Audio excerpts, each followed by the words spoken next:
দেখো এখানে ট্রেনটা একটু স্লো চলছে, সুন্দর লাগছে জিনিসটা।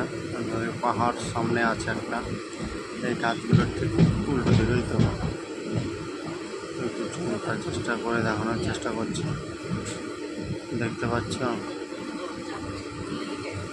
ভালো লাগছে। সকালে পরিবেশটা খুব সুন্দর লাগছে।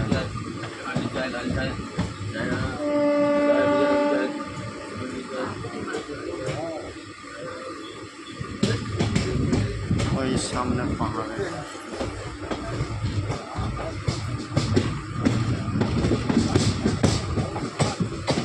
সামনে একটা পাহাড়, আমার পাহাড়